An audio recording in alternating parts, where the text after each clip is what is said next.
tout à fait intérêt à ce que son leader bokk ci élection loolu kenn mënu ko dindi. xaar ma ñëw de xaaral. mais est-ce que rapport professionnel ak rapport familial bokkul. kenn mënul dindi. non mais frère juge bi xaaral rek combien de fois est-ce que bu ñu ko doxalee noonu duñu yegg foo xamante ne. naa la jox exemple yu bëri naa la jox exemple yu bëri parce que dafa am ay liens de parenté ak des gens dinaa la jox exemple yu bëri. wala ils sont quand même le frère du juge Sabassi Faye. adjoint au maire Ousmane Sonko la. 16e adjoint au maire 16e. adjoint au seul conseil municipal et membre du bureau municipal. oui et après d'accord mais léegi kooku moom Ousmane Sonko bokkuñu même intérêt dans ces questions électorales si le juge devait juger un divorce y a pas de problème parce qu'il y a pas de lien mais bu dee élection la ñuy wax son frère est membre de l'ancien PASTEF adjoint au maire de Ziguinchor dont l'inscription est contestée mais kooku am na ci ba sa ngeen taxaw fi naan am kooku amu ci intérêt il a un intérêt. loolu mooy un intérêt direct. soo gisee ñu koy nii dañuy wax loolu. mais nañ am bonne foi rek ci. la preuve ma jox benn exemple. keroog gis nañu fi keroog dans le dossier Ousmane Sonko lorsque le juge Hippolyte Ndeye devait juger il s'est auto-dessaisi du dossier. pourquoi parce que sa sœur est membre du gouvernement. est-ce que c'est ministre de la République.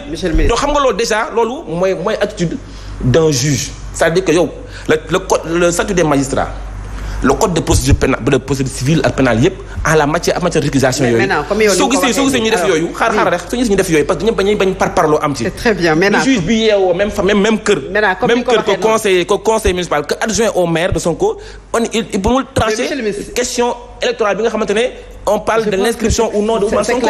mais su fekkoon ne l'argument de l'agent judiciaire de l'État mais monsieur le ministre agent judiciaire de l'État génn na c'est une faute disciplinaire.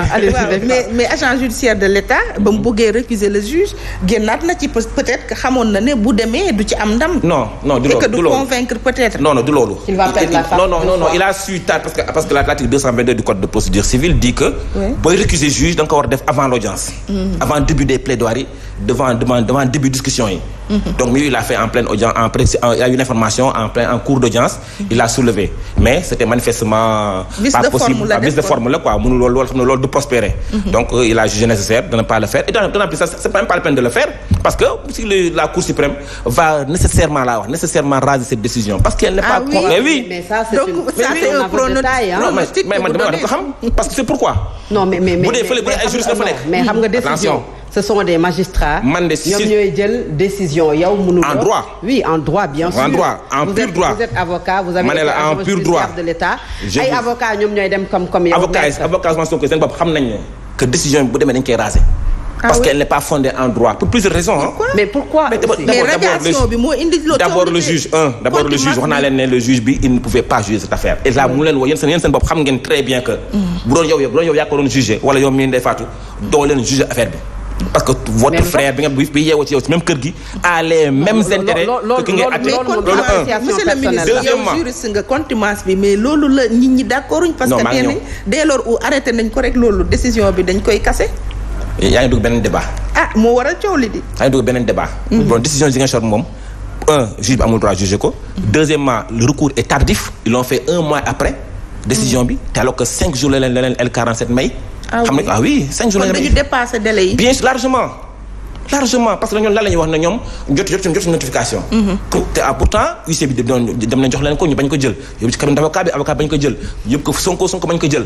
mais soit ils n'ont pas reçu notification parce que délai bi commence à courir à compter de la notification. wala en droit lu ñuy woowee la théorie de la connaissance acquise jotoo notification wante yëg nga ne décision bi am na. parce que ñoom ils ont fait un recours parce que recours bi. décision bi nga am 30 août. ñoom ils ont fait un recours le 9 septembre à la CEDEAO.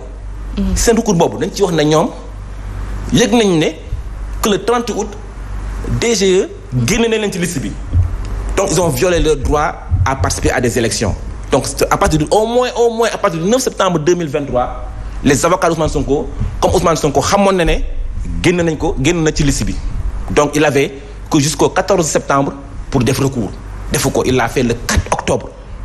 ça s'appelle la théorie de la connaissance acquise te loolu du dañ loolu juge yi ma ne la Cour suprême c'est des magistrats chevronnés qui ont fait 30 ans 40 ans de bar. Parce que mais j'ai le droit. Vous dites que vous parlez. droit laay wax. xam nga monsieur le ministre bu la neexee nga ne c'est l'avocat qui parle, l'ancien agent judiciaire de l'État, mais également membre de la mouvance présidentielle, membre de l'APR. boo xam ne dafa am coloration politique mënuloo def un procès. non mais fii man waxuma def cet aveu de taille disant que ne bu demee aussi. dañu ko koy neenal mënuloo def. fii laa la waxoon fii mosoon naa fi taxaw fii sa plateau bi fii wax ne en matière de diffamation la position Ousmane Sonko sera condamnée gars yi naan woy c'est le ministre de la République mi ngi anticiper mais parce que c'est le droit.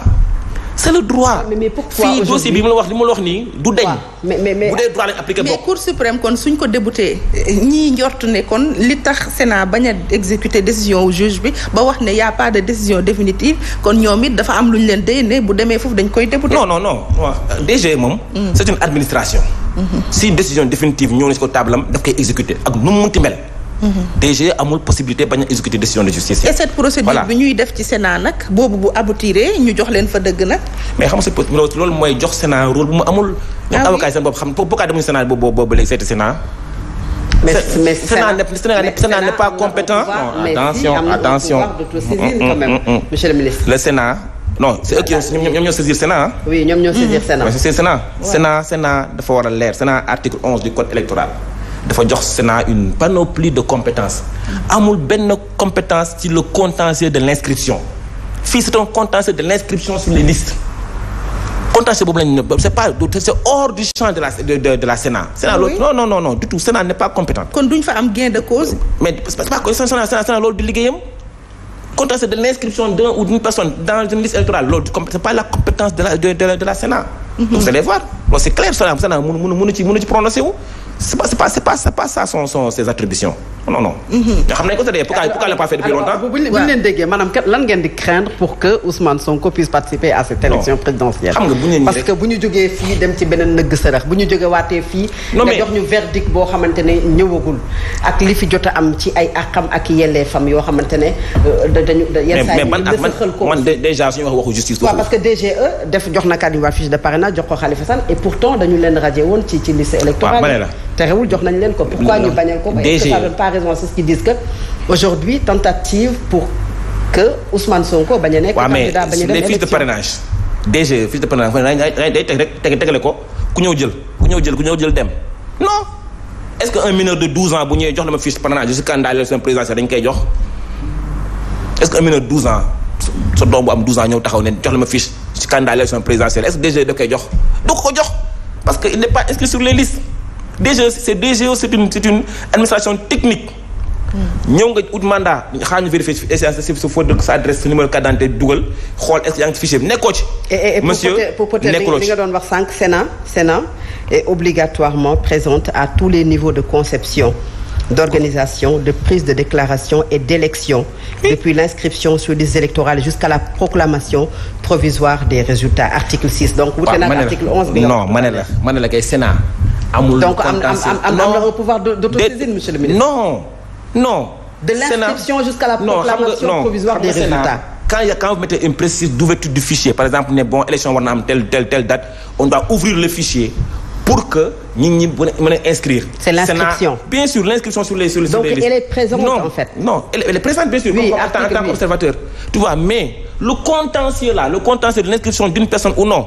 Pourquoi les avocats de qui là de Karim Wade n'avaient pas fait de recours à l'époque. Pas seulement en tant qu'observateur mais aussi prise de décision. Non, ma ne la. C'est article 6. ma ne la Sénat n'a pas de compétence en matière de contentieux de l'inscription d'un individu sur la liste. amul compétence boobu pourquoi comme Karim Wade dafa ko woon à l'époque.